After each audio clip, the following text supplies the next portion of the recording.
Bab tawadhu'. Dengan sanadnya Imam Bukhari meriwayatkan dari Anas bin Malik. Beliau berkata, Rasulullah sallallahu alaihi wasallam mempunyai seekor unta yang dipanggil Adba. Unta itu tidak pernah dikalahkan, yakni dapat dipintas oleh unta lain. Tiba-tiba mari ataupun datang seorang Arabi menaiki unta mudanya, maka dia telah memintas, mendahului ataupun memintas Al-Adba tadi. Maka terasa beratlah kepada orang-orang Islam. Orang-orang Islam merasa susah hati. Waqalu, dan mereka berkata, Al-Adba telah dipintas. Faqala Rasulullah sallallahu alaihi wasallam. Rasulullah sallallahu alaihi wasallam pun bersabda, sesungguhnya sudah menjadi ketentuan Allah, yakni sunnatullah, bahwa tidak ada sesuatu pun dari perkara dunia ini yang diangkat tinggi, melainkan akan direndahkannya.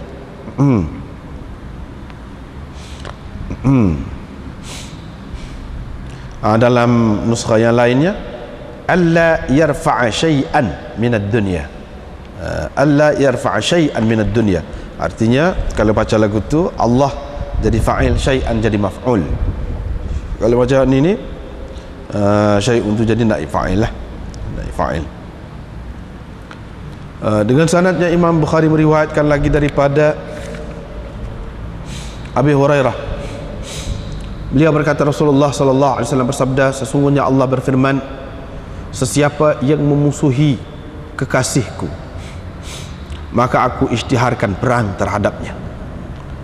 Tidak ada perkara yang hambaku bertaqarrub kepadaku, yakni menghampirkan diri kepadaku dengan sesuatu yang lebih aku sukai daripada dia bertaqarrub dengan apa yang telah kufardukan ke atasnya.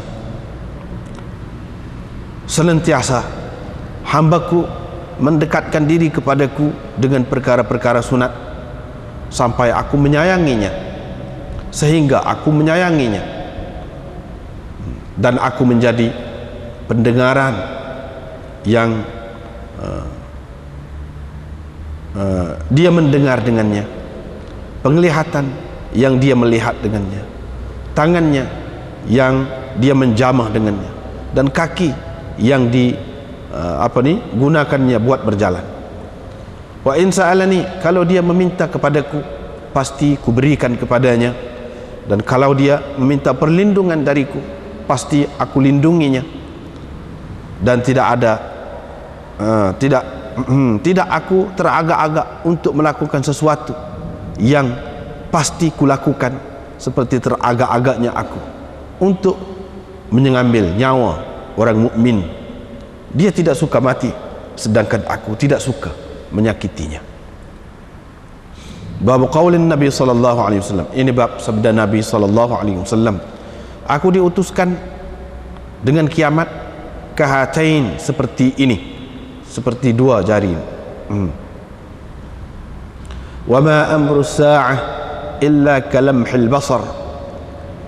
Kejadian kiamat itu hanya dengan sekelip mata sahaja, atau lebih pendek lagi dari sekelip mata itu, lebih cepat lagi dari sekelip mata. Innallaha ala kulli syai'in qadir, sesungguhnya Allah maha berkuasa atas segala sesuatu. Dengan sanadnya Imam Bukhari meriwayatkan dari Sahal, katanya Rasulullah sallallahu alaihi wasallam bersabda, bu'ithtu ana was-sa'atu hakadha. Seperti juga baginda mengisyaratkan dengan dua jarinya, dibukanya. Yang satu lagi itu pun tu juga, seperti juga, satu lagi itu pun seperti juga.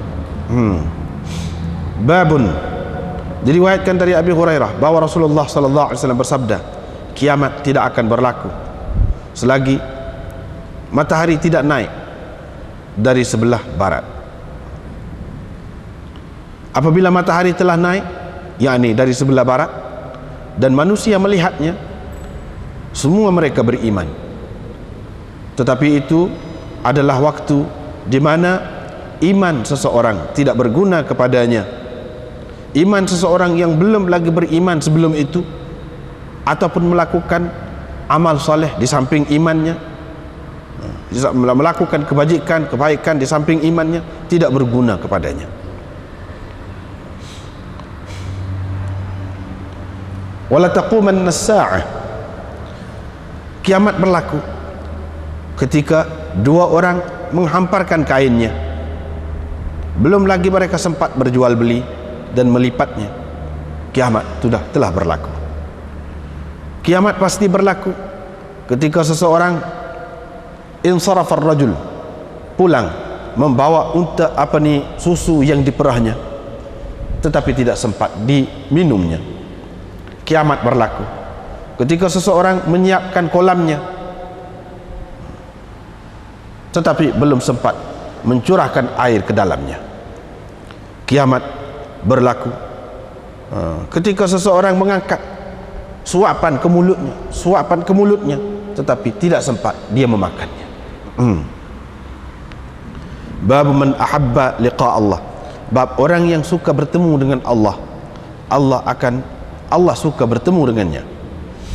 Diriwayatkan dari Ubadah bin As-Samit dari Nabi SAW, sabda baginda, sesiapa yang suka bertemu dengan Allah, Allah akan suka bertemu dengannya. Dan sesiapa yang tidak suka bertemu dengan Allah, Allah tidak suka bertemu dengannya. Aisyah berkata, ataupun salah seorang istri Nabi SAW berkata, kita tidak suka mati, kita semua tidak suka mati.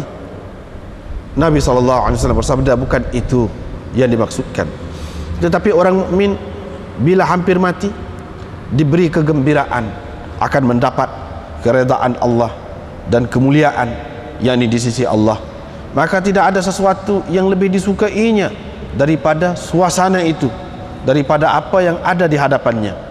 Maka sukalah dia bertemu dengan Allah, dan Allah pun suka bertemu dengannya. Orang kafir apabila hampir mati diberikan berita, diberitahu ataupun diberikan berita gembira kepadanya akan mendapat azab Allah dan siksaannya, maka tidak ada sesuatu yang lebih tidak disukainya daripada apa yang terdapat di hadapannya itu. Kerana itu dia tidak suka bertemu dengan Allah, dan Allah tidak suka bertemu dengannya. Diriwayatkan dari Abu Musa dan Nabi SAW. Itu juga supaya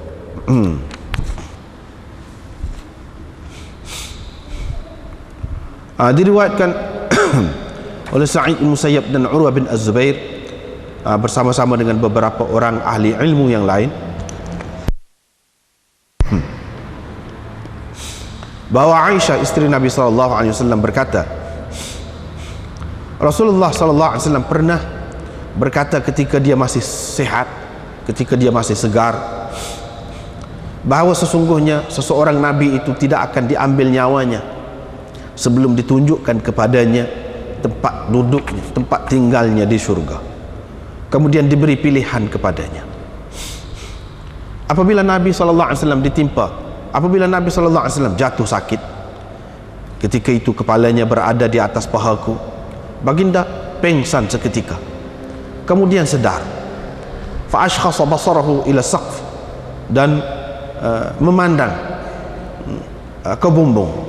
Kemudian baginda berkata, Allahumma ar-rafiqal a'la, ya Allah, aku pilih ar-rafiqal a'la, lingkungan atas ataupun kalangan atas, kalangan atasan.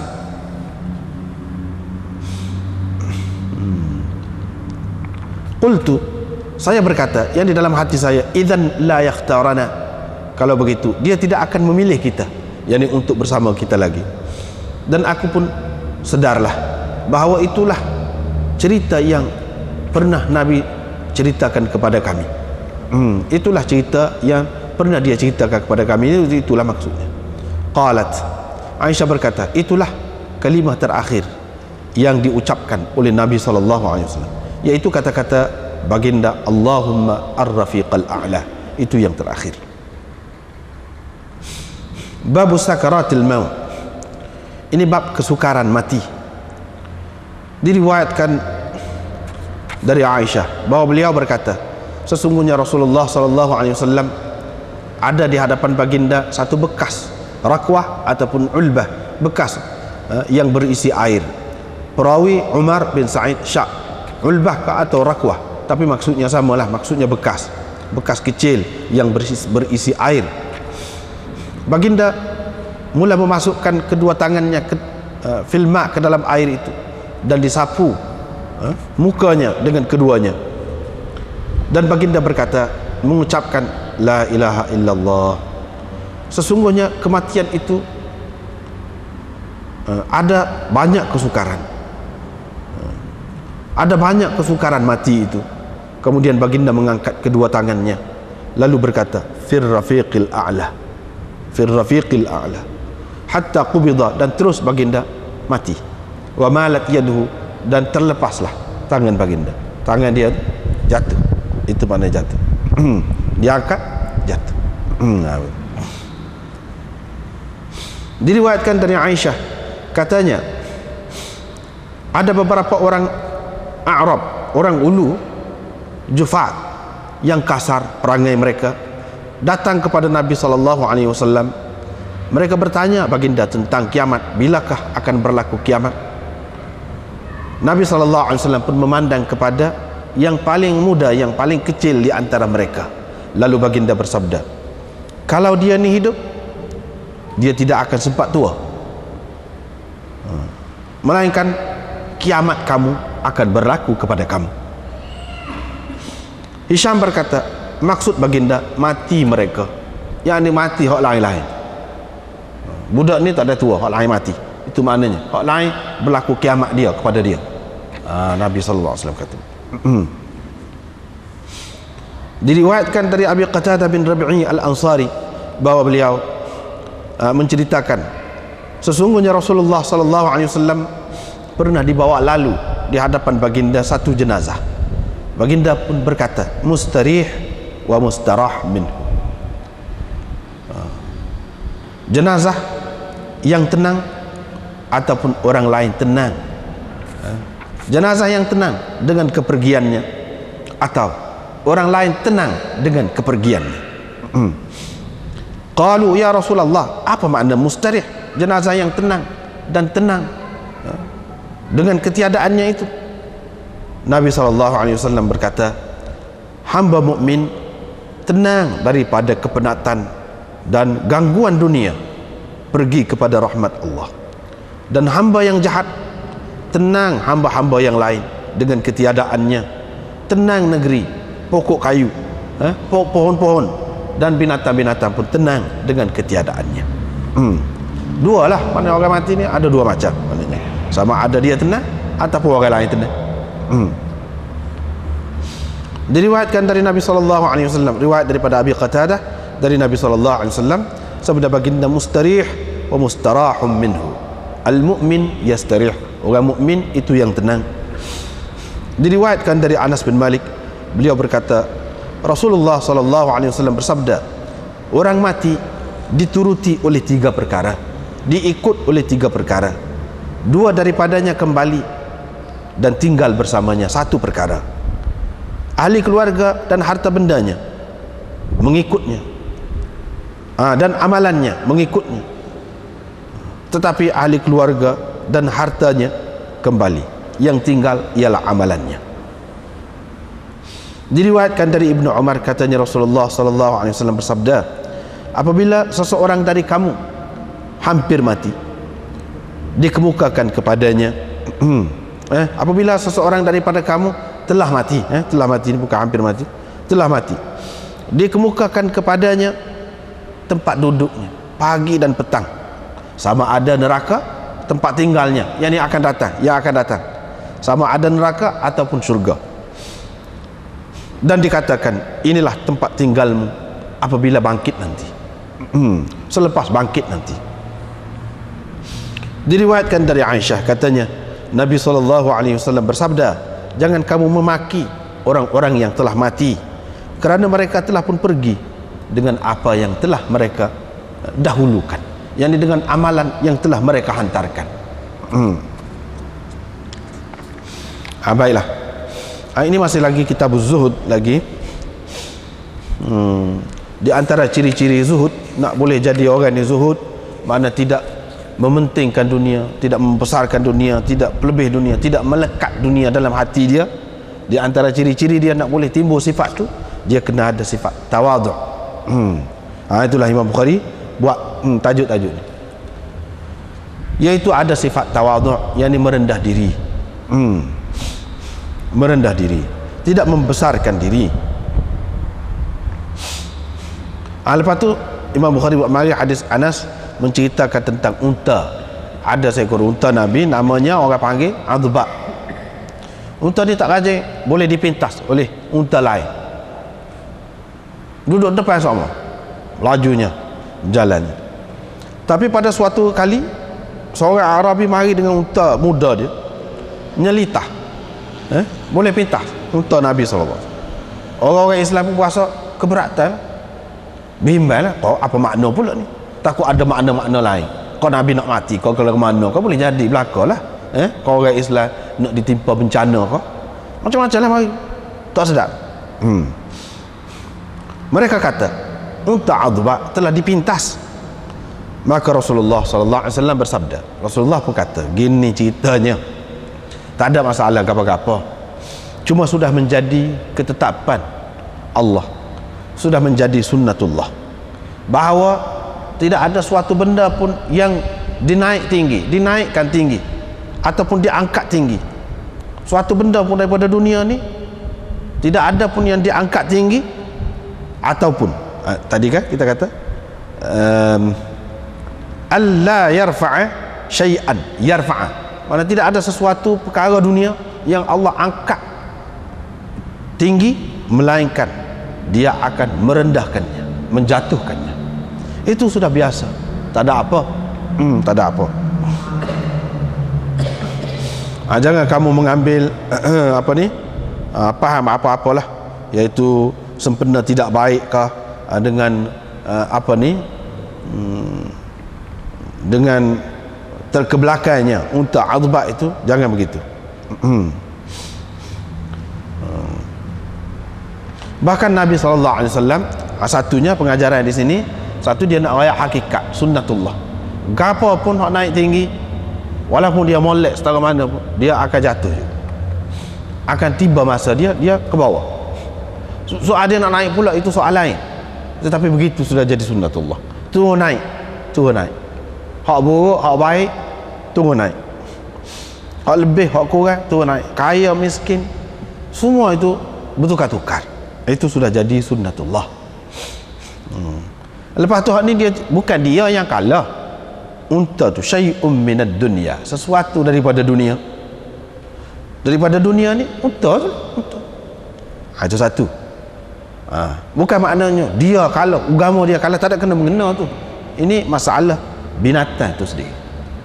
Kalau kata hak Nabi, hak siapa pun, bukan maknanya sifat dia tu jadi berbeza daripada yang lain, sehingga tidak mungkin ada kurang. Kalau macam tu akan berlaku pemujaan pula terhadap barang-barang ataupun binatang-binatang Nabi SAW. Kerana itulah hikmah Allah SWT buat berlaku benda-benda yang seumpama ini, supaya tidak timbul rasa kagum, rasa pelik, rasa istimewa tu, rasa ada kesaktian lah kita kata pada barang-barang tu, tidak timbul.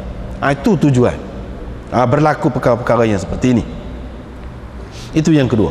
Yang ketiganya, Nabi SAW nak cerita dalam perkara dunia ni, dalam perkara dunia sebagai manusia, dia seperti orang lain.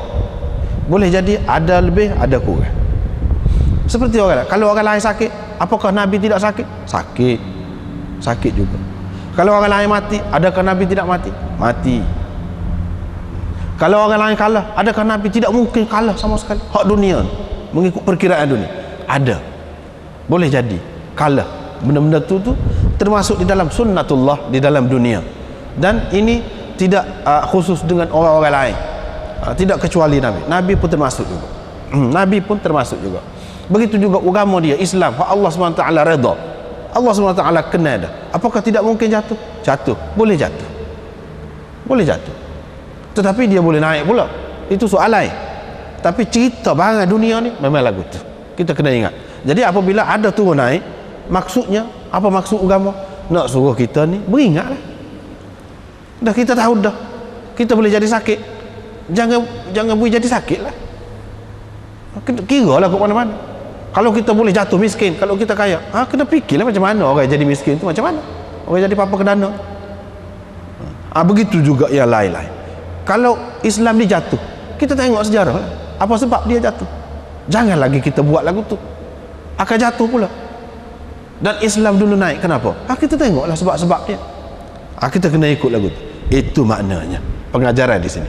Bukan makna semata-mata cerita blobo begitu saja, tidak. Banyak makna di sebalik.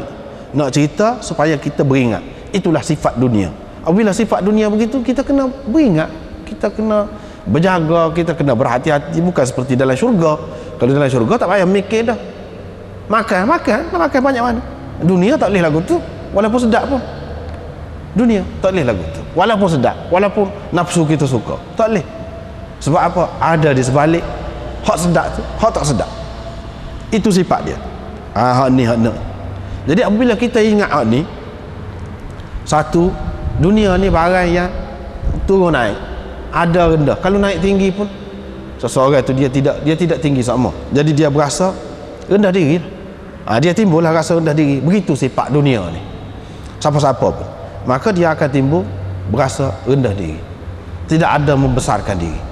Dengan sebab itulah di sebalik bala, di sebalik bencana, di sebalik kesukaran yang Allah SWT bagi kepada manusia itu, ya ada hikmat dia, kebaikan dia, iaitu menyedarkan seseorang. Dia jadi berasa dia ni hamba, dia jadi berasa dia ni memerlukan kepada Tuhan, insaf, dia berasa rendah diri.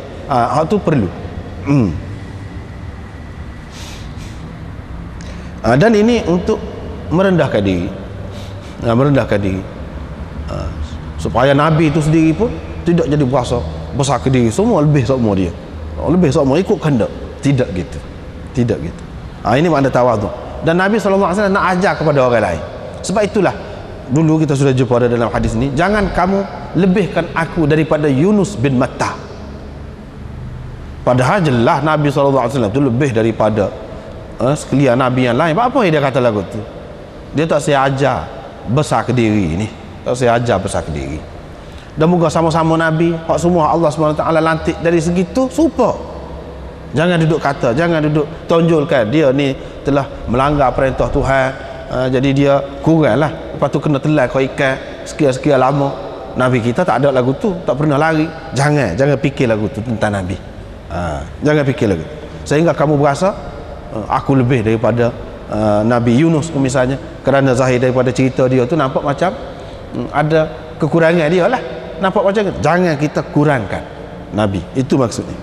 Dan itu juga selain daripada nak menunjukkan tak sebui perendah Nabi-Nabi itu, nak menunjukkan Nabi SAW merendah diri. Dia merendah diri, dia tidak membesarkan diri. Tidak kata aku lebih daripada segala-galanya. Tidak begitu. Seterusnya, riwayat daripada Abi Hurairah katanya, Rasulullah SAW bersabda, Allah berfirman. Bila kata Allah berfirman begini, maknanya hadis ini hadis qudsi. Ini hadis qudsi. Sesiapa yang memusuhi waliku, yakni kekasihku, wali. Dalam Quran kata apa? Wali ni alladzina amanu wa kanu yattaqun. Iaitu orang yang beriman dan bertakwa. Wali mengikut tahap ketakwaan masing-masing. Semuanya orang yang beriman tu kekasih Allah Subhanahu Wa Taala. Lepas tu kalau dia bertakwa, kalau Allah Subhanahu Wa Taala kasih lagi. Itu wali dia. Sesiapa yang memusuhi waliku, jadi maksud wali di sini begitu. Bukan maksud wali ni mesti timbul ada keramat kau, ada benda-benda yang pelik kau daripada dia. Tidak, tak mesti begitu. Ataupun dia tak cara kepada dunia kau. Itu seperti orang kita faham kalau kata tok wali ni lagu tu lah. Tidak mesti begitu. Wali ni orang yang taat kepada Allah SWT, patuh kepada perintahnya, menjaga batasan-batasan agama. Itulah wali. Lepas tu peringkat dia tu tidak serupa lah pula. Faqad adzantuhu bil harb, sesungguhnya aku isytiharkan perang terhadapnya. Sesiapa yang memusuhi waliku, aku isytiharkan perang terhadapnya. Jadi kita tidak boleh memusuhi orang-orang Islam, orang-orang mukmin, tak boleh. Apalagi orang-orang yang baik, orang-orang yang terpilih di kalangan orang-orang mukmin, kita sama sekali tidak boleh memusuhi, membenci mereka. Tak boleh. Lebih-lebih lagi kalau sahabat, ini wali. Kalau kita mengambil kira istilah ulama, wali ni bawah lagi daripada sahabat. Sahabat tu, lagi tak boleh nak memusuhi sahabat itu. Kalau memusuhi juga, buat balas juga dengan dia, Allah SWT isytiharkan perang. Apabila Allah SWT isytiharkan perang, bila kita nak menangnya lawan dia, tak akan menang lawan Tuhan. Kalau lawan orang lain ada kemungkinan juga menang, tapi kalau lawan Tuhan mana boleh menang. Dua lah kita tengoknya Allah isytihar perang. Dalam Quran disebutkan orang yang tidak berhenti riba, fa'dhanu biharbin minallahi wa rasulih. Terima perisytiharan perang daripada Allah dan Rasulnya. Riba tu besar juga. Yang kedua ni, orang yang memusuhi kekasih Allah, aku isytiharkan perang. Kekasihku, aku isytiharkan perang terhadapnya. Sebab itulah kita tengok orang yang memusuhi sahabat ni macam-macam, pelik-pelik, benda yang tak masuk akal dia boleh terima, benda tak logik pun dia boleh terima, dan dia berasa tak ada apa, tak berasa dia tu salah, tak berasa benda dia buat tu tak masuk akal, tak logik, tak berasa. Itulah sebab sebab tepat maknanya hadis ini sudah ada dah apa nama ni, gambaran itu kalau wali, kalau sahabat lebih-lebih lagi. Sebab sebesar-besar wali mengikut kita ahli sunnah tidak boleh menyamai sekecil-kecil sahabat pun, tak boleh.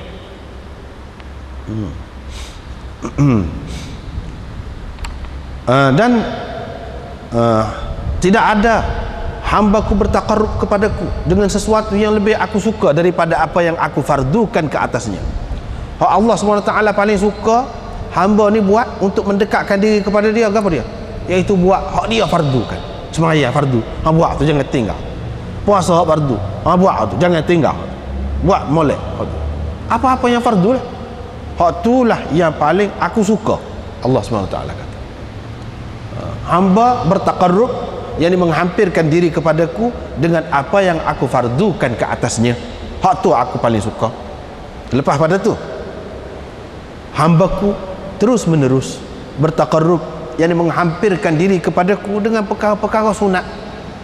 Hak fardu dia jaga molek, hak tu paling Allah SWT suka. Lepas pada tu dia apa ni, duduk buat hak sunat pula, tu menu duduk buat hak sunat-sunat. Tak kira lah sembahyang ke apa ke. Kalau zakat tu hak wajib, lepas tu sedekah tu hak sunat, dia buat juga. Tu menurut duduk buat hak sunat tu sampai aku kasih kepadanya dan aku menjadi pendengaran. Seperti yang kita sudah terjemah tadilah. Cuma masalah, aku jadi pendengaran dia, Tuhan jadi telinga dia kah? Tuhan jadi mata dia kah? Tuhan jadi tangan dia kah? Itu persoalan. Jadi bagi orang-orang yang boleh ajaran sesat ni, boleh jadi dia kata Tuhan ni berjirim, Tuhan ni ada tangan, Tuhan ni ada begitu begini. Dia faham daripada hadis-hadis yang seumpama inilah. Dia mata orang tu, mata Tuhan, dia buat gitu. Dia boleh jadi silap lah. Silap. Sedangkan hak ni kalau kita tengok dalam hasyiah ni nombor 2 kita tengok. Sini dia sebut banyak perkara.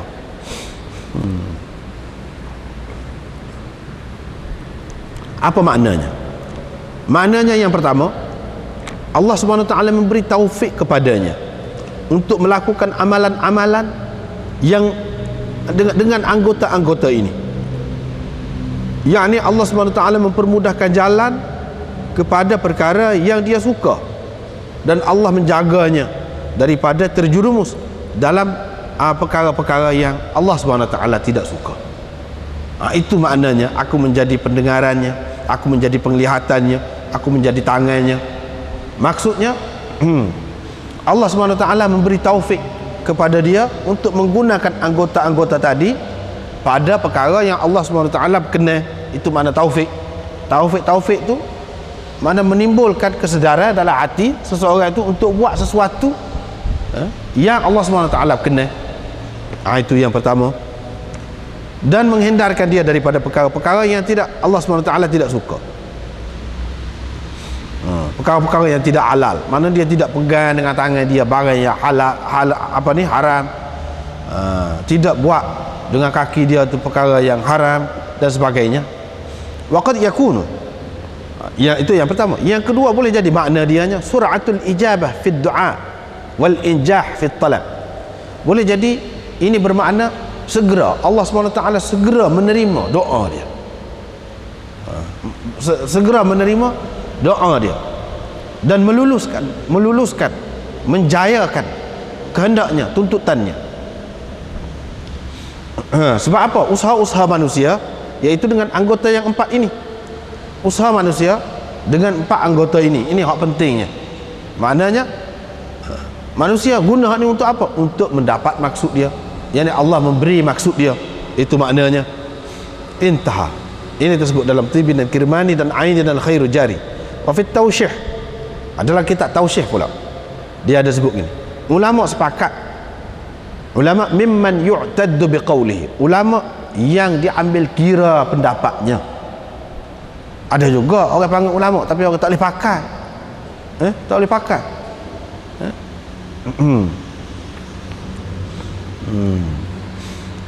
Tak serayak dia bersama mana pun tak boleh pakai. Kita jangan mudah terpengaruh. Ini ulama mimman yu'taddu biqauli, bahawa ini termasuk dalam majaz dan kinayah. Bukan maknanya Allah jadi telinga dia, Allah tu tukar jadi telinga dia, tidak. Allah jadi tukar jadi mata dia, tidak. Ini termasuk dalam majaz, bahasa pinjaman dan bahasa kiasan. Gitu. Semua ulama kata lagu tu. Kiasan kepada apa? Pertolongan Allah terhadap hambanya itu, dan Allah menolong, menyokong, membantunya. Membantunya. Begitu. Sebab itulah ada dalam riwayat yang lain dia sebut fabi yasma'u wa bi yubsiru wa bi yabtishu wa bi yamshi. Mana wabi yamshi, dengan aku dia melihat, dengan aku dia mendengar, dan seterusnya. Dengan aku, mana dengan pertolonganku, dengan pertolonganku, dia buat semua itu. Imam Ahmad dalam hadis Aisyah, dia ada tambahan begini, menjadi hati yang dia guna buat berfikir dengannya, menjadi lidah yang dia bercakap dengannya. Jadi ada tambahan lagi hadis ini dalam riwayat Imam Ahmad.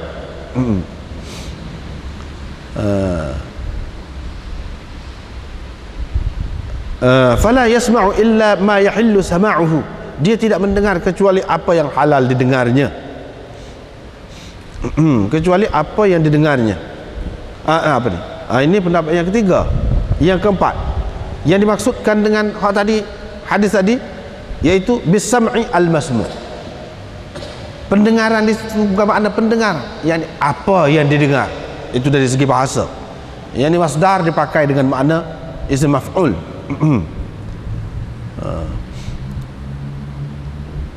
Jadi maknanya fakuntu sam'ahu alladhi yasma'u bihi. Ini fakuntu al-masmu' alladhi yasma'u bihi, wa basarahu yani al-mubsar alladhi yubsiru bihi, dan begitulah seterusnya. Mana aku menjadi apa yang didengar olehnya. Mana semua dia dengar tu, dia dengar cerita aku, dia jadi suka lagu tu. Dia nak tengok apa dia? Nak tengok keajaiban kejadian. Dia nak tengok tu. Dia tak saya tengok benda-benda tak molek. Itu maknanya. Dia nak pergi tempat aku kena. Hak tu saja. Itu maknanya dia takwil begitu. Ada juga ulama ini yang kelima. Di sini ada hadzaf mudhaf. Takdirnya kuntu hafiza sam'ihi alladhi yasma'u bihi fala yasma'u illa ma yahillu sama'u. Aku menjadi pelindung, penjaga kepada pendengarannya. Aku menjadi pengawal kepada pendengarannya, sehingga dia tidak mendengar kecuali apa yang halal didengarnya. Aku menjadi pelindung ataupun penjaga kepada penglihatannya, sehingga dia tidak melihat kecuali apa yang halal dilihatnya, dan begitulah seterusnya. Itu yang keenam.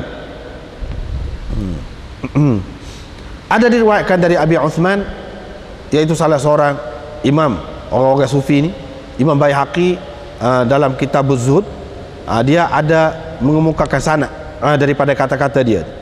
Dia kata makna hadis ini, kuntu asra'a ila qada'i hawaijihi min sam'ihi fil isma' wa 'ainihi fil nazar wa yadihi fil lams wa rijlihi fil mash.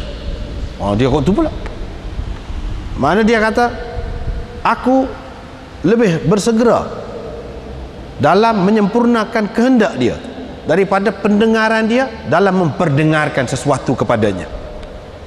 Aku lebih segera menyampaikan maksud dia daripada dia melihat. Maksud dia melihat, nak tahu apa-apa kan, aku bui tahu dulu sebelum dia lihat, sebelum daripada mata dia tu bui maklumat apa yang dilihat tu kepada dia. Dia nak pegang tu, dia nak tahu kan kasar atau lembut, aku bui tahu dulu lagi daripada tu. Itu maknanya. Hajat dia tu, maksud dia tu, daripada menggunakan anggota-anggota tadi, Allah SWT bagi sebelum dia guna anggota itu lagi. Itu maknanya. Ada beberapa makna yang disebutkan oleh ulama di sini, tetapi tak ada seorang pun yang kata Allah SWT jadi telinga dia, Allah tu jadi telinga dia, jadi mata, itu tak ada. Semua sebab itulah dia kata dah tadi, ini termasuk dalam bahasa kinayah, bahasa majaz, bahasa kiasan. Jadi itulah beberapa makna. Kita tengoklah mana yang kita berasa lebih sedap, kita ambil. Boleh. Kalau dia minta dengan aku, pasti aku berikan kepadanya. Ini maknanya hajat dia tu tadi. Ulama kata hajat dia tu munasabah lah ni. Kalau dia minta perlindungan kepadaku, aku akan melindungi.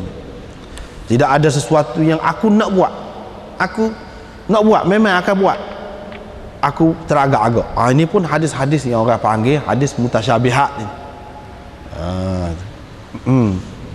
Hadis mutasyabihul ahadis, orang panggil hadis-hadis yang mutasyabih, yang zahirnya nampak macam serupa dengan makhluk, tetapi hakikatnya tidak serupa dengan makhluk. Hak ni hadis-hadis yang seumpama ini serupa dengan ayat Quran lah, kata mata Allah, muka Allah, tangan Allah, itu semua tu tidak serupa dengan makhluk. Walaupun kata tangan, walaupun kata apa-apa pun tidak serupa dengan makhluk. Serupa juga dengan hadis ni, mana teragak-agak ni, ragu-ragu ni, berasa tidak yakin, tidak putus, tidak terus nak buat, jadi bimbang ni, mari dalam fikiran ni. Itu asal makna teragak-agak.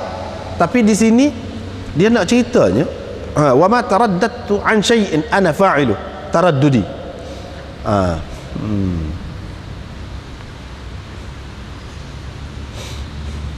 Nak ceritanya sayang Allah Subhanahu Wa Taala kepada dia tu. Sayang Allah Subhanahu Wa Taala kepada dia tu. Jadi sehingganya skala-skala kalau dia minta bagi, dia nak berapa bagi. Ni apabila siapa masa dia nak mati, dari satu segi hamba ni berasa tidak senang dia nak mati. Sifat manusia siapa saja pun, mana kalau nak kira nak mati berasa tidak sedap. Hak tidak sedap dia tu Allah SWT berasa kita kata tak sel lah. Kalau naknya menyukakan dia semua, kira-kiranya kehendak Allah SWT nak menyukakan hamba dia ni, tetapi ada ketikanya hak tidak sedap, dia kena bui juga. Pada ketika tu dia gambarkan dengan taraddud, teragak-agak, dalam keadaan tidak tentu. Bukan tidak tentu, dia pasti buat je. Nak ceritanya macam mana Allah SWT dikasih, seperti mana orang yang kasih kepada anak dia lah, seorang doktor lah, kita kata seorang doktor kasih kepada anak dia, supaya anak dia ni kena belah juga, tapi perasaan dia tu, dia nak gambarkan kepada kita supaya mudah kita faham, Kalau orang lain tidak berasa apa-apa kan, tapi kalau anak sendiri apa berasa tu, pasal sayang lah. Jadi lazim dia tu orang panggil, ini dalam istilah dia orang panggil ambil lazim dia. Benda yang lazim tu kepada dia sayang. Sebab apa yang jadi teragak-agak, yang jadi ketat tangan tu? Kalau orang lain boleh mudah je belah tu, dia pakai bedah. Tapi kalau anak dia ketat tangan tu buat apa? Pasal sayang lah. Ni pun dia nak gambarkan sayang. Maknanya kerana aku sayang kepada hamba-Ku itu, dekat dia nak mati, dan aku tidak mahu menyusahkan dia, menyakiti dia, maka aku jadi berbelah bagi. Nak cerita sayang tu. Wa ana akra'u masa'atahu, sedangkan aku tidak mahu menyusahkan dia, tidak menyenangkan dia. Sebab tu kita tengok di sini, wa yu'awwalu biwajhain, nombor 3 tu dalam hasyiah, ditakwilkan hadis ini dengan dua cara. Yang pertama, innal 'abda qad yushrifu fi ayyami 'umrihi 'ala al-mahalik fayad'u Allah fayashfihi minha wa yadfa'u makruha anha fayakunu dhalika min fi'lihi kataraddud man yuridu amran thumma yabdu lahu fi dhalik fayatruku wa yu'ridu anhu wa la budda lahu min liqa'ihi idza balagha al-kitabu ajalah wa hadha ma'na ad-du'a inna ad-du'a yaruddu al-bala. Maknanya seperti anda sebut tadilah, mana hamba tu bila dia dekat fi ayyami umri, dekat nak mati, dia berdoa kepada Allah Subhanahu Wa Taala, Allah Subhanahu Wa Taala bagi sembuh kepada dia dan hilangkan kesakitan dia. Lepas pada tu begitulah, duk pergi mari lagu tu, sembuh sakit pula, sembuh sakit pula, sampai dekat nak mati. Sampai dekat nak mati, itu perbuatan Allah Subhanahu Wa Taala. Seperti orang yang mahukan sesuatu, lepas tu ternyata kepada dia hak lagu ni pun perlu juga, tak dapat tidak juga. Untuk sampai kepadaku dia kena mati. Kalau dia tidak mati, macam mana dia akan sampai kepadaku, akan dapat hak lebih sedap lagi? Sedangkan Allah SWT kena dia dapat hak sedap dalam dunia ni pun, Allah SWT kena juga, saya juga ke dia. Dan dia tu sebagai manusia terikat dengan dunia, macam-macam lah fikir hak dunia ni. Sebab hak dunia hak dia nampak, hak akhirat dia tidak nampak. Jadi Allah SWT tak mahu menyusahkan hati dia, membuatkan dia serabut. Tapi dari segi yang lain, hak dunia, hak akan datang tu lebih baik kepada dia. Jadi keadaan itu, kalau nak gambarkan, kalau orang yang serba salah, Allah SWT tidak serba salah, tidak serba salah.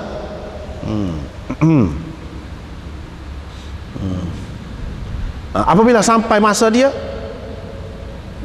maknanya kena berlaku juga apa yang Allah SWT nak. Inilah makna doa itu menolak bala, kata dia. Mana hak sebelum pada tu sembuh, lepas tu itu pula, lepas tu sembuh, lepas tu itu pula sakit pula. Itu yang pertama. Yang kedua, ma radattu rusuli fi syai'in ana fa'iluhu tardidi iyyahum fi nafsil mu'min.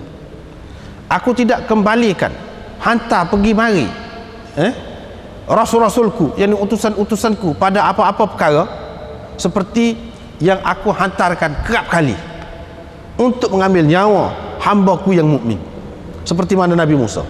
Mana dia, kalau orang kafir nak ambil selalu, tak kira selalu. Tapi orang mukmin ni maknanya jaga. Allah SWT jaga. Tengok dia ni orang hak lagu tadilah, hak jadi pendengaran dia, aku menjadi pendengaran dia buat dengar, aku menjadi penglihatan dia yang dia buat melihat dengannya, dan seterusnya.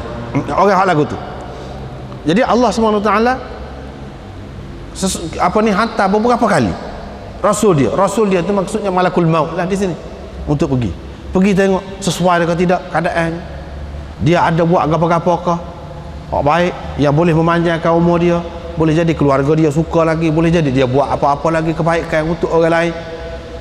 Lepas tu pergi pula seperti Nabi Musa.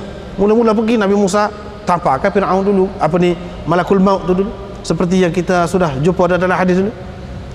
Lepas tu pergi pula beberapa kali pergi. Itu maksud taraddud itu. Di sini bukan mana taraddud itu Allah SWT taraddud tu teragak-agak tu, tidak. Yang ni Allah SWT hantar beberapa kali. Yang ni tidak aku hantar beberapa kali, yang ni malaikat untuk melakukan apa-apa yang aku pasti lakukan, seperti mana aku berkali-kali menghantar yang ni malaikatku untuk mengambil nyawa seseorang mukmin. Pasal apa? Pasal nak melera keadaan dia tu. Ini kenapa? Kerana dia sayang. Kerana dia sayang. Jadi apabila saya ni maknanya mikir banyak kali lah. Nak buat ni kita kena fikir banyak kali kalau kita manusia. Tapi kalau orang kita tidak melera dia, kita tak melera, kita tak sayang, kita tak apa, buat lalu, tak fikir banyak kali dah. Kalau kita manusia. Jadi dia nak menggambarkan Allah SWT ni dengan orang-orang yang dia sayang lagu tu lah. Dan dia menghantar malaikat tu beberapa kali, seperti Nabi Musa misalnya. Mari mula, lepas tu tak jadi, lepas tu pula mari, begitu. Benda lain tak ada lagu tu. Kalau nak buat jadilah, begitu. Ini menunjukkan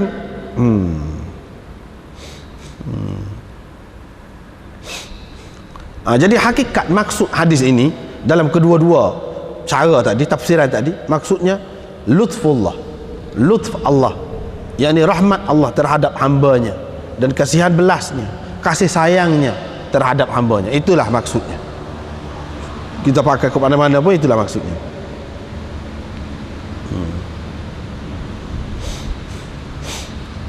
Ada makna yang ketiga yang disebutkan oleh pengarang di sini, muhasyir di sini, yaitu Allah SWT mengambil nyawa orang mukmin bitta'anni, dengan berhalus, berlembut, bukan dengan secara kasar. Itu makna taraddud tadi.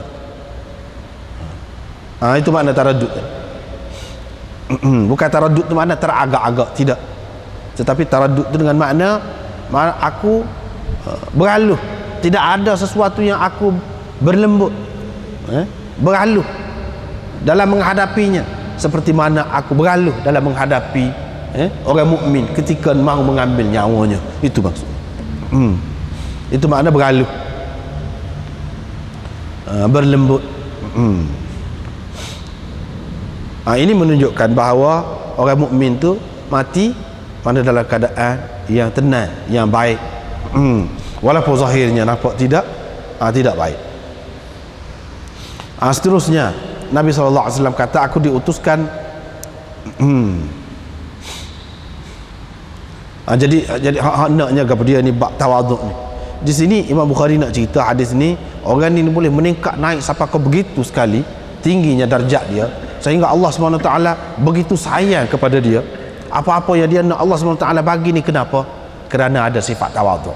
Sifat tawaduk dia ni duduk mana?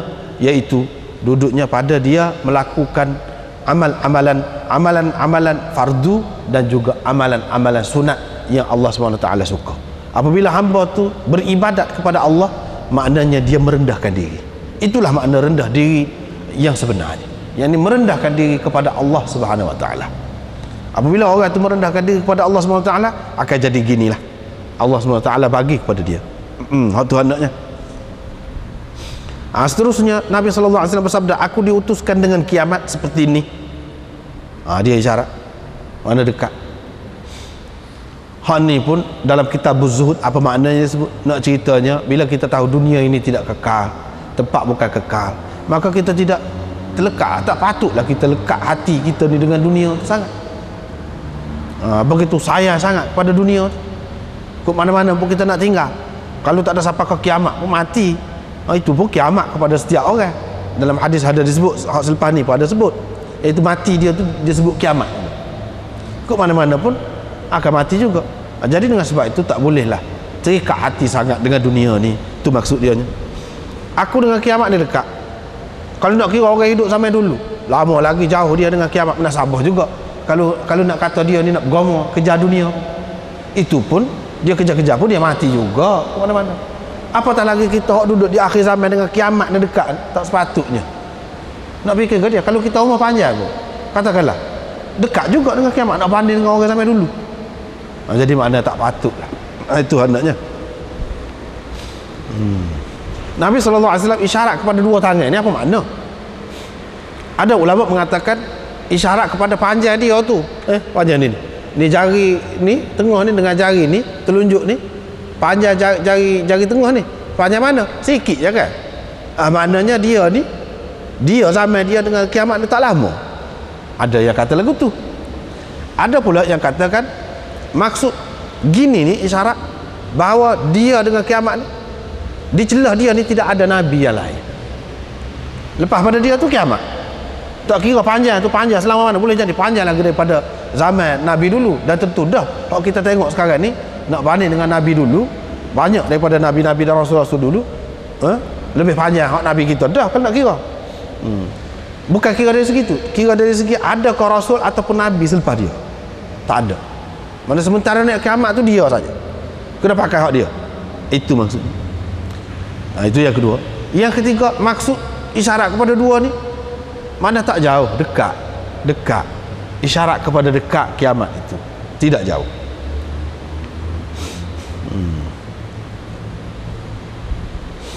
Dan kiamat ni nak berlaku dalam sekelip mata ataupun lebih pantas lagi daripada itu. Dalam hadis ni dia sebutlah. Sebut hadis-hadis itu juga. Babun, satu bab tak ada tajuk ni masuk di bawah tu juga. Dia kata kiamat tidak akan berlaku walaupun kata dekat pun dia ada kiamat, ada tanda-tanda dia. Ada tanda-tanda dia. Iaitu kiamat tidak akan berlaku selagi matahari tidak naik ke sebelah barat. Selagi matahari tak naik ke sebelah barat, kiamat tak akan berlaku. Apabila matahari itu sudah naik ke sebelah barat, semua orang tengok, pada ketika itu semua orang akan beriman. Semua orang akan beriman. Tetapi masa itu ialah masa yang mana iman seseorang yang belum beriman sebelum itu tidak berguna kepada dia. Ataupun seseorang yang sebelum pada itu tidak beriman lagi dan tidak buat apa-apa amalan, tidak berguna. Tetapi kalau hak sebelum pada itu dia sudah beriman dah, tak apa, berguna selepas pada itu. Sebab apa ni dalam hadis disebutkan naik matahari ni pun dia tidak naik sama kok barat tu pula, tidak, sekali je. Naik sekali sampai tengah, lepas tu dia turun pula kok barat. Ni kok ni dia naik sampai tengah, dia turun balik, lepas tu naik seperti biasa. Bukan makna lepas pada tu naik kok barat semua, tidak. Tapi pada masa ni tidak berguna lagi. Hak mana-mana tidak beriman lagi. Sebab apa? Sebab beriman pada masa tidak ada arti. Sebab sudah nampak dah tanda tu. Seperti mana orang yang dekat nak mati, dia nampak dah azab, dia nampak dah gini. Pada ketika tu dia beriman, maka iman dia tu tidak berguna. Seperti iman Fir'aun. Dia kata dia beriman dengan Tuhan, ya Banu Israel beriman. Al-ana wa qad asaita qabl. Adakah baru sekarang nak beriman? Sebelum pada ni neraka? Tuhan kata. Mana tak boleh. Maknanya nisbah kepada dunia, naik matahari itu tanda nak mati benar tu dalam keadaan azab. Walaupun dia tidak selalu lepas pada tu, lama lagi. Tapi nak nisbah dengan hak-hak sebelum pada ni sekian lama dah, dengan hak selepas pada tu makna tak lama dalam keadaan azab. Orang dalam keadaan azab ni mana tidak diterima iman dia. Mana kalau kepada satu orang pada ketika nazak dia beriman, tidak berguna. Begitu juga ketika dunia ni dalam keadaan azab, nak kiamat tidak guna. Dia nak isyarat kau tu lah ni. Tapi kalau hak sebelum tu, katakanlah dia dah tengok matahari tu naik, sebelum pada tu dia sudah beriman dah, tak apa, berguna. Pada tu dia buat amal kebajikan pun bertambah, tak ada menjejaskan apa-apa.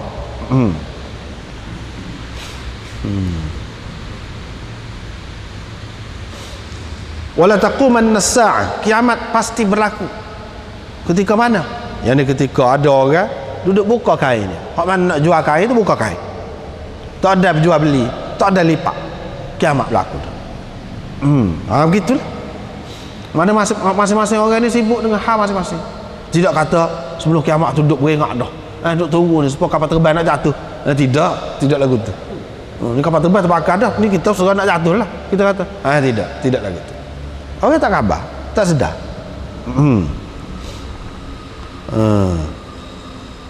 Kiamat berlaku ketika seseorang tu balik bawa balik susu yang dia perah, tak ada minum, berlaku kiamat. Kiamat berlaku ketika seseorang tu duduk melah, kita kata duduk yalir tu ni maknanya duduk melicinkan kolam dia buat kolam, dia melicin, duduk pelah, kita kata duduk pelah kolam dia, tak ada dia bubuh air dalam tu. Kiamat berlaku ketika mana seseorang nak angkat suapan ke mulut dia, belum lagi sempat dia angkat suapan ke mulut dia, sudah berlaku kiamat. Mana dalam keadaan begitu. Itulah yang dikatakan kalamhil basar atau huwa aqrab dalam Quran. Kiamat berlaku dengan sekelip mata ataupun lebih hampir lagi. Ini bab orang yang suka bertemu dengan Allah, Allah suka bertemu dengannya. Dalam hadis ini jelas maksudnya. Apa makna suka bertemu dengan Allah, Allah suka bertemu dengannya? Orang yang suka mati kah? Nak mati? Tak, tidak lagu tu. Ni cerita pada ketika nak mati Allah SWT tunjuk kepada orang mukmin, tunjuk keistimewaan yang dia akan dapat, kelebihan yang dia akan dapat, maka sukalah orang mukmin. Ketika tu dia suka nak bertemu dengan Allah. Itu maksud hadis ini. Dia nak menceritakan saat akhir. Sebelum pada tu tak suka juga mati ni, tak suka, sakit pun tak suka, kau tunggu ni pun tak suka, susah pun tak suka. Tapi apabila dekat mati Tuhan tunjuk kepada dia, ketika tu dia suka bertemu dengan Allah. Nak pergi bangat-bangat kalau boleh. Ketika tu maka Allah pun suka nak bertemu dengan dia. Sebab dia orang baik. Inilah dalam hadis disebutkan. Ada pun orang kafir, sesiapa yang tidak suka bertemu dengan Allah, Allah tidak suka bertemu dengan. Ini ada kaitan dengan orang kafir yang dekat nak mati. Bila Allah SWT tunjukkan kepada dia tempat duduk dia, azab yang akan diterima dia pun tak sih. Itu maksud. Bukan man ahabba liqa Allah ahabba Allahu liqa'ahu, tu sesiapa yang suka mati. Tidak ada lagu tu. Sesiapa yang suka bertemu dengan Allah tu suka lagu mana? Bertemu dengan Allah, nak bertemu lagu mana? Adakah bertemu dalam mimpi kau? Tak ada. Tu semua tak ada. Ini maksudnya hadis ni sendiri menjelaskan, iaitu dekat nak mati. Dekat nak mati. Sebab itu kita kena faham hadis-hadis ni kadang-kadang dia jadi keliru. Apabila kita nampak ni, jelah dia memecahkan segala kebuntuan, segala kemusykilan. Seperti dalam hadis Muslim kan ada disebut orang mukmin ni kalau atas di tubuh lembu hitam, hak putih, sehelai bulu putih, tu orang mukmin. Hak lain tu kalau lembu hitam, kafir berlaku. Ataupun lembu hak putih, hak hitam tu, bulu hak hitam. So, mana nak ceritanya? Orang Islam ni sikit, apakah sama-sama lagu tu? Lepas tu kita ni ramai ni. Lagu mana? Jadi apakah maknanya iman orang seramai-ramai ni di sisi Allah tidak diterima, hak dikira di sisi Allah mukmin sebenarnya ya seperti selai bulu tu. Kalau faham lagu tu tak betul lah, tak kena lah tu. Bukan itu maksudnya. Dalam hadis Muslim dia sebutkan ni di akhir zaman ada suatu ketika lagu tu nisbah orang mukmin ni dengan orang kafir sampai setara tu. Gitu maksud. Bukan mana sama-sama orang Islam ni kurang lagu tu. Apalagi untuk kita pakai. Pokok Syiah ni dia kata lagu mana? Sahabat tu dalam hak ramai-ramai tu ada seorang hak beriman. Hadis dia pakai hadis tu dia tak faham. Jadi hak ramai-ramai lagi walaupun zahirnya beriman, tidak beriman sebenarnya. Dia kata kot tu. Tak kena langsung. Kalau tidak pakai hak tu pun untuk orang lain pun. Sampai kita ni ramai orang Islam ni macam mana? Apakah kita ni tidak Islam sebenar? Jangan ragu, jangan berasa serba salah, tak ada pasal. Hak sebetulnya tu cerita di zaman satu ketika sebelum kiamat akan berlaku, akan ada zaman di mana orang Islam sangat sikit bilangan dia, sangat sikit. Supaya juga hadis ni. Lepas tu lebih kurang tu lah juga. Nabi, mana-mana Nabi dia tidak akan diambil nyawa dia sebelum ditunjuk kepada dia tempat duduk dia dalam syurga. Lepas tu diberi pilihan, dia nak terus hidup lagi ke atau nak mati. Selepas ditunjuk diberi pilihan pula kepada dia. Sebab tu ya kata hadis tadi tu, orang yang Allah SWT kasih tu banyak gini. Dari satu segi molek dia duduk dalam dunia, dari satu segi molek dia pergi ke sana. Gitu. Diberi pilihan pula. Jadi Aisyah cerita bila Nabi SAW jatuh sakit, ketika kepala dia tu di atas paha aku, pengsan dia. Pengsan. Lepas tu dia pun sedar, dia pun tengok ke bumbung. Dia pun kata Allahumma rafiqal a'la. ar-rafiqal a'la.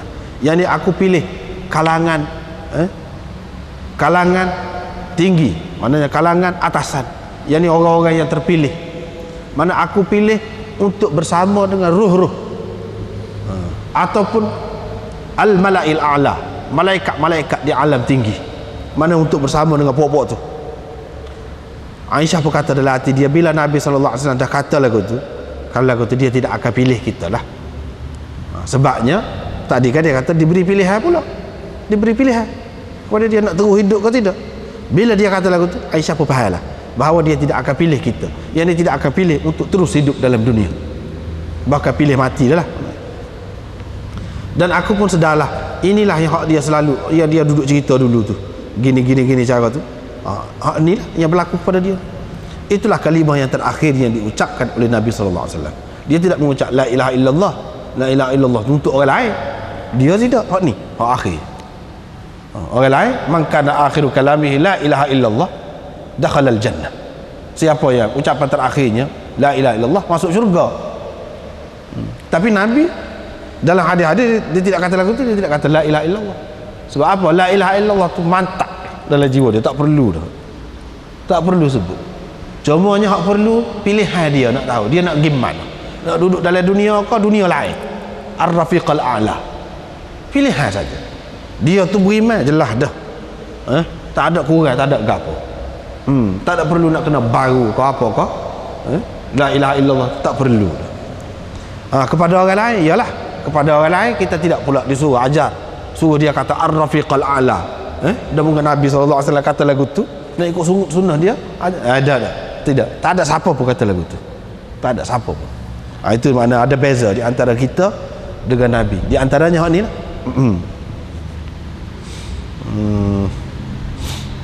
Lepas tu sakaratil maut, sakaratil maut.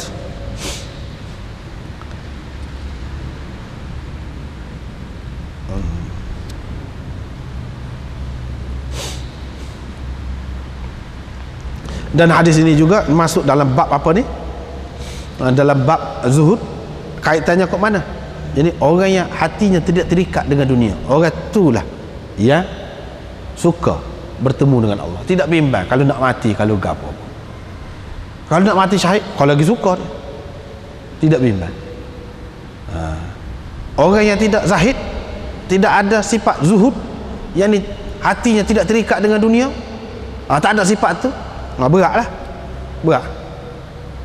Nak menghadapi mati, tak saya mati, bukan makna di sini nak suruh kita cari mati, tidak. Tetapi kalau nak mati yang tidak susah hati. Tidak susah hati ni orang lagu mana? Orang yang zahid. Ada kaitan dengan tajuk kita. Ikut ni lah. Apa dia zahid tu? Sebab dia tahu dunia ni tidak kekal. Dunia ni tidak kekal. Sebab tu hati dia tidak terikat dengan dunia. Hak dia sukanya nak bertemu dengan Allah. Sebab apa? Sebab apabila bertemu dengan Allah, Allah akan bagi ganjaran, balasan kepada dia. Itulah dia suka bertemu dengan Allah. Ada pun orang kafir, apa dia tidak suka bertemu dengan Allah? Sebab dia terikat hati dia dengan dunia. Dia tidak ada sifat zuhud itu. Itu dia nak cerita sini. Hati dia terikat dengan dunia. Dunia menjadi segala-galanya kepada dia. Jadi nak tingkah hak tu berat lah. Hak tu tidak suka tu. Itu dari segi makna hadis ni, dia luah boleh pergi banyak. Boleh pergi banyak. Tetapi hak tadi disebut salah satunya lah. Hak yang pentingnya, hak sebenarnya, iaitu di akhir dekat nak mati tu Allah SWT tunjuk. Ketika tu dia suka. Hak tu siapa pun suka lagu tu. Asal kata mukmin, dia akan suka dekat nak mati tu. Tetapi suka nak mati, nak pergi perang, bukan semua orang mukmin juga lagu tu. Bukan semua orang mukmin juga. Tetapi orang yang betul-betul zuhud, dia boleh. Dia boleh meninggalkan segala-galanya. Hak dunia. Itu ada. Habis kat tu. Wallahu a'lam. Wa akhiru da'wana.